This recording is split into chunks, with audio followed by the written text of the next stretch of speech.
su espíritu se enardecía viendo la ciudad entregada a la idolatría.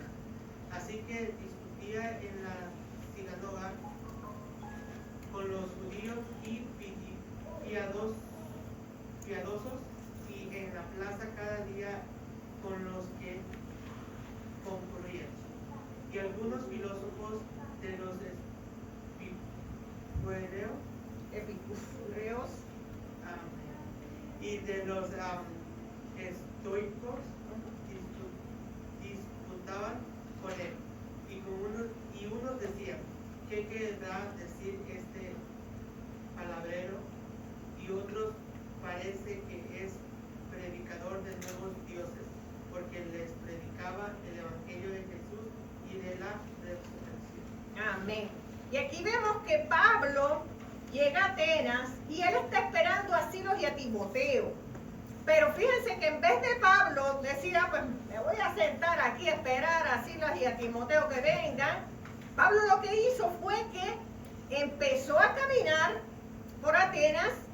Él empezó a caminar por la ciudad porque él quería ver cómo podía hacer para ganar personas para Cristo. Y él encuentra dos lugares, como dice aquí, la sinagoga y la plaza. Pero aquí vamos a ver tres puntos. Y el primero es que Pablo, al recorrer la ciudad, fíjense que dice el versículo que su espíritu se enardecía. Porque cuando él vio todos estos ídolos que tenían en la ciudad de Atenas, ese desprecio, ¿verdad? Y no era por el desprecio cultural lo que Pablo estaba haciendo. Lo que pasa es que Pablo sabía que cuando las personas tienen ídolos, ¿verdad? Eso es lo que aleja a la persona de Dios, ¿verdad? Y si vemos, y obviamente esa adoración falsa que tenían toda esta gente. Y si vemos lo que significa la palabra enardecía, ¿verdad? Es una mezcla de indignación, dolor y celo espiritual. Dice que Pablo no se irrita por capricho, ¿no? Sino que se conmueve profundamente por ver a una ciudad llena de ídolos, porque sabe que la idolatría esclaviza y aleja a la persona de Dios verdadero, ¿verdad? Y era un enojo que él tenía, pero era un enojo santo, un celo que tenía por Dios, ¿verdad? Por el amor de Dios y por las personas también. Así que no era un capricho, no era un orgullo que lo estaba haciendo, que estaba enojado, sino que él vio toda esta gente, lo que tenían esa idolatría con 20.000 dioses. El segundo punto que podemos ver es su respuesta misionera, ¿verdad? Él no se encierra en sí mismo, sino que dialoga en las sinagogas con los judíos y también con los proselitos, que eran los extranjeros que, aunque no habían nacido como judíos, abrazaban lo que era la fe de Israel. Y cada día también hablaba en la plaza con todo el mundo. Él lo que quería era llevar ese mensaje de Cristo a toda la gente lo más posible. Y el tercer punto que vemos es que fíjense que él se encuentra con esta gente filósofos que son como bien intelectuales, y vamos a ver, algunos eran epicúreos, que son, lo que significa eso es que eran seguidores de Epicuro, que era un filósofo griego que enseñaba con el propósito de la vida para alcanzar la tranquilidad, evitando el dolor y el miedo, especialmente el miedo de los dioses y la muerte. Eso era lo que significaba Epicúreos. Y los estoicos eran seguidores de la escuela filosófica fundada por Zenón de Sitio, que ellos enseñaban que la clave de la vida era vivir conforme a la razón y la virtud. Esta gente los escuchaban, pero lo estaban escuchando al pobre Pablo con desprecio. No, como que no sabe de qué está hablando, palabrería, ¿verdad? Está diciendo. Lo otro era que, acuérdense que los de Atenas, ellos pensaban, no tenían esta fe de que Dios podía resucitar. Entonces, entre su mente, ¿verdad? Aunque ellos estaban escuchando a Pablo, estaban como que, ok, este está hablando palabrería, ¿verdad? Habían otros que estaban intrigados porque pensaban que él estaba hablando acerca de dioses extraños, ¿verdad? Porque cuando hablabas de Jesús y de la resurrección, pues ellos pensaban que eso era algo extraño. Pero lo que podemos alcanzar de aquí, aunque Pablo no se dejó intimidar porque estas personas, estos filósofos eran intelectuales, él no se dejó intimidar y él siguió predicando, ¿verdad? Él no se echó para atrás, como quien dice, no sabes, esta gente está muy inteligente, no, yo no tengo miedo de lo que dirán. No, él siguió predicando ahí y la meta de Pablo siempre era predicar la palabra. Y una pregunta para ustedes es, ¿cómo podemos prepararnos con valentía para hablar de Cristo? Porque, como podemos ver aquí, Pablo estaba hablando a los gentiles, ¿verdad? En la sinagoga, pero a la misma vez también iba a las plazas a hablar con todo el mundo y se encuentra con esta gente, ¿cómo se llama? Que son sofisticadas. ¿Cómo nosotros podemos prepararnos, ¿verdad? Para llevar ese mensaje con valentía de Cristo.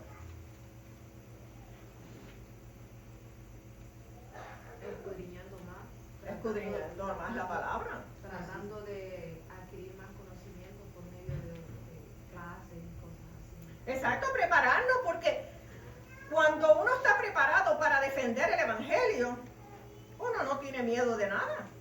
Uno se siente inseguro cuando no sabe lo que está diciendo, ¿verdad? Aunque eso no debe ser excusa, porque uno puede buscar en la parte de atrás de la Biblia y siempre encuentra la respuesta, ¿verdad? Pero el prepararse es algo importante para uno poder debatir, porque nos vamos a encontrar gente que siempre nos va a tratar de como challenge cuando predicamos, pero es bien importante prepararnos, como también pues obviamente estaba Pablo. Vamos a ver Hechos 17, 22 y 23. Valiente. Amén. Amén. Entonces Pablo, puesto en pie en medio del areópago, dijo: varones atenienses, en todo observo que sois muy religiosos, porque pasando y mirando vuestros santuarios, hallé también un altar en el cual estaba la inscripción al Dios no conocido, al que vosotros adoráis, pues sin conocerle es a quien yo os anuncio. Amén.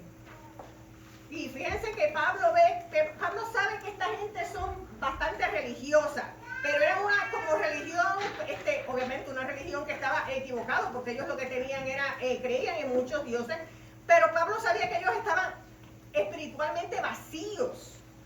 Pero hay algo muy importante y es que Pablo se pone de pie a hablar a esta gente, ¿verdad? A predicarle, lo que es algo que le daba amplio espacio para debatir, ¿verdad? Para que ellos pudieran hacer preguntas y Pablo estaba seguro de sí mismo y iba a contestarles, ¿verdad? Así que eso es algo muy importante que nosotros como cristianos debemos estar seguros y preparados para cualquier pregunta que nos vayan a hacer a nosotros. Aquí habla de el areópago y eso para que sepan era una colina y en aquel tiempo, ¿verdad? Se usaba también para la gente que tenían consejos oficiales de Atenas donde se discutían asuntos importantes de filosofía, religión y vida pública, y era como una montaña, una colina. Y Pablo, pues allí está parado para discutir y llevar el mensaje, pero sin miedo, pregunten lo que ustedes quieran y debatan. Y otra vez, Pablo aprovecha la oportunidad, que así nosotros también debemos aprovechar cualquier, cuando uno va, ¿verdad?, a predicar, uno a veces tiene que aprovechar, escuchar lo que la persona está diciendo, para ver en qué uno puede enseñarle, ¿verdad? ¿Qué es lo que necesita más en predicación, ¿verdad? Hay que aprovechar la oportunidad.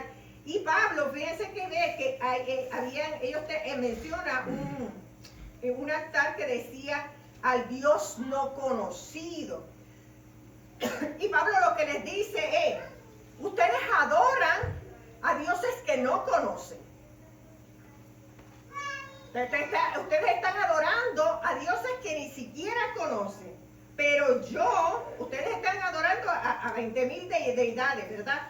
Pero yo te estoy enseñando, te estoy mostrando al Dios verdadero, a un Dios que tú puedes conocer de forma personal, verdadera, al Dios único, al Dios verdadero. Y eso es lo que Pablo aprovecha para que en vez de que adoren estos dioses que ni siquiera conocían, él estaba enseñando, le estaba viniendo a mostrar quién era el Dios verdadero. Y entonces, obviamente, aquí se ha dicho muchas veces, pero les repito, una deidad es un Dios dentro de un sistema religioso, ¿verdad? Y aquí en el lugar de Atenas, las deidades podrían representar fuerzas de naturaleza, aspectos de la vida humana, figuras mitológicas. Se les rendía culto mediante templos, imágenes y rituales. Y cuando Pablo llega a Atenas, ¿verdad? Ve que hay muchas deidades y es cuando él ve que había una multiplicidad de dioses creados con imágenes humanas, en contraste a nuestro Dios único y verdadero, que es lo que él venía a anunciar, ¿verdad? Y una pregunta para ustedes, ¿cuál es el peligro de considerarse una persona muy religiosa? Cuando pensamos que no lo sabemos todo, ¿verdad? ¿Cuál es el peligro de eso? Es que toda la exageración es mala, ¿verdad? O sea, si quieres llevarlo todo a espiritualmente, pues también uno es humano, va a pecar, ¿verdad? Va a tener fallas. Pero también descuidarse también de las cosas de Dios, también es un peligro, es muy malo, ¿verdad? No sé. Entonces, se tiene que estar en la lucha, porque hay muchas cosas que a veces la gente habla solo de espiritualidad y fallas humanas siempre va a haber.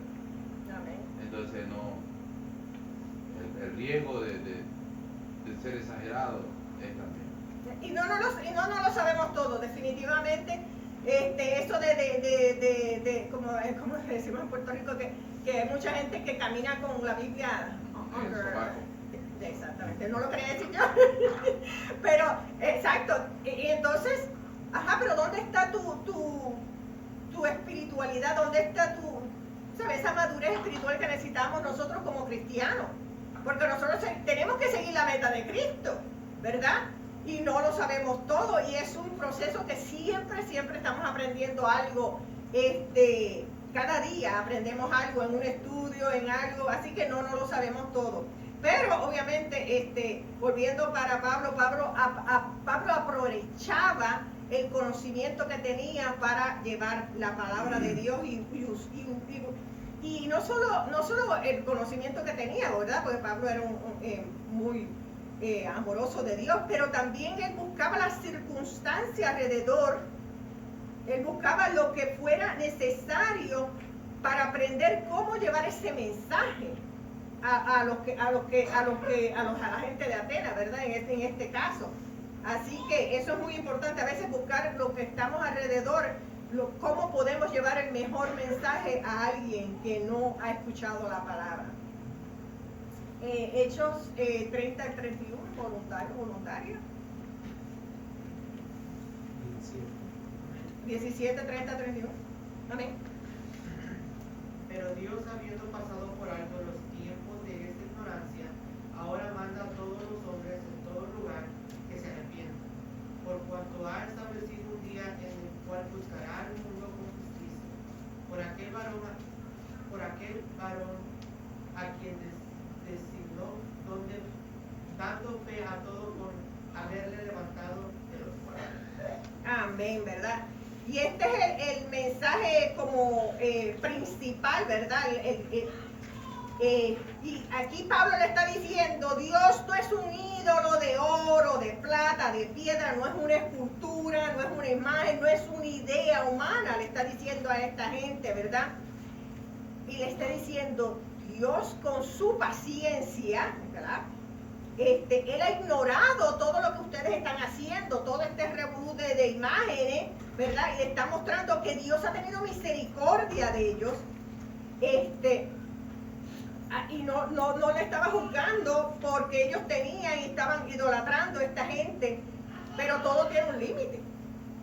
Todo tiene un límite, ¿verdad? Así que Él le está diciendo, ustedes tienen que arrepentirse. O sea, tienen que arrepentirse porque al final el pecado no es pasado por alto. Y nosotros lo sabemos bien claro, ¿verdad? Porque en Romanos 3.23, ¿qué es lo que dice Romanos 3.23? Nos dice, por cuanto todos pecaron y están destituidos de la gloria de Dios. Así que Dios fue misericordioso con esta gente, les da otra oportunidad, pero tienen que arrepentirse, tienen que venir a Él. Así que no había excusa. Y es que Dios se ha revelado plenamente en Cristo. Y hemos llegado a una nueva era. Con la venida de Cristo, ya no estamos bajo la ley, así que somos algo diferente. Y Pablo le está explicando a esa gente que es urgente que se arrepientan, que tienen que dejar todos esos revolú de dioses que tenían, porque tenían un montón de dioses, y que tenían que buscar al Dios verdadero. Y te está diciendo, hay un tiempo límite, estamos limitados, va a llegar la hora en que ya no, el reloj dice TikTok y ya se acabó esa hora, ¿verdad? Y Pablo estaba hablando de eso, de la hora del juicio, más o menos lo que le estaba diciendo. Va a llegar una hora en que ya se acabó, así que este es el momento de arrepentirse y de buscar de Dios. Así que, hoy en día, ¿verdad? Nosotros tenemos que proclamar el Evangelio. Y lo dice Marcos 2:17, que tenemos que proclamar el Evangelio a todo el mundo. ¿Por qué? Porque va a llegar el día del juicio. Y ese es nuestro mandato. No es si quiero. Ay, yo no me atrevo. Ay, es que yo no hablo bonito. Ay, es que no sé qué decir. Prepárense. Pablo se preparó. Prepárense. Así que no hay excusa. Y hay que recordar, ¿verdad? Mire, no le predique a alguien que sea cristiano. ¿Para qué usted le va a predicar a alguien que sea cristiano? Predíquele a los pecadores, porque para eso es el Evangelio, para predicar a los que son pecadores. El que ya aceptó a Jesús, ya no necesita predicación. Ya es salvo, ¿verdad? ¿Verdad? Eso lo sabía, ¿verdad? Exacto, no le predican a los hijos. Yo he visto gente predicándole a la gente, caramba, no. Y fíjense que muchos se burlaron de lo que Pablo estaba diciendo. Muchos se burlaron, ¿por qué? Porque ellos creían, la gente atenesa, de los griegos, creían en la inmortalidad del alma, pero no creían en la resurrección del cuerpo. Entonces lo que ellos hicieron cuando Pablo les habló, fue muchos de ellos se burlaron, pero hubo algunos que le creyeron. Amén. Así que esto es un recordatorio de que la palabra de Dios no vuelve vacía. Nosotros tenemos que predicar. Dios se encargará de hacer el resto. Dios se encarga, no somos nosotros. Y una pregunta para ustedes: ¿cómo usted va a demostrar el amor a Dios esta semana? Amén, amén, predicando. Conclusión, mire, medite en la importancia de llevar a otros el Evangelio. ¿Por qué es importante llevar al Evangelio? Primero, que es un mandato. Segundo, hay tanta sed de escuchar palabras. Hay mucha gente que tiene sed de escuchar la palabra, pero si usted no le da esa oportunidad a una persona de ser salvo, si no le predica, ¿cómo esa persona va a ser salva? Adore a Dios no solo por haber obtenido usted la salvación, sino por la oportunidad de proclamar el Evangelio. Porque usted tiene esa oportunidad de proclamar el Evangelio, ¿verdad? No la desperdicie. Y comparte el mensaje con urgencia, porque el día del juicio se acerca y no sabemos cuándo va a ser. Amén.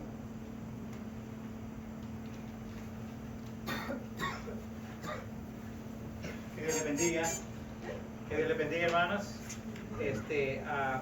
Sí, 3 puntos muy importantes, ¿verdad?, que se tocaron en este tema, y es acerca de la preparación, ¿verdad?, que Pablo tenía. Pero muchas veces nosotros pensamos, ¿verdad?, que el Evangelio solamente lo tienen que hablar aquellas personas que han estudiado, que van a la escuela teológica, ¿verdad?, que van al seminario. Pero la palabra de Dios, hermano, no nos dice que usted tiene que profundizar, ¿verdad?, la escritura para predicar el Evangelio. ¿Qué dice la palabra de Dios? Ir por todo el mundo y predicar el Evangelio solo a aquellos que enseñan, ¿verdad? ¿Cómo dice? Ir por todo el mundo y predicar el Evangelio. No está haciendo distinción de personas, hermano. Todos tenemos la obligación de hacerlo. Es un mandato.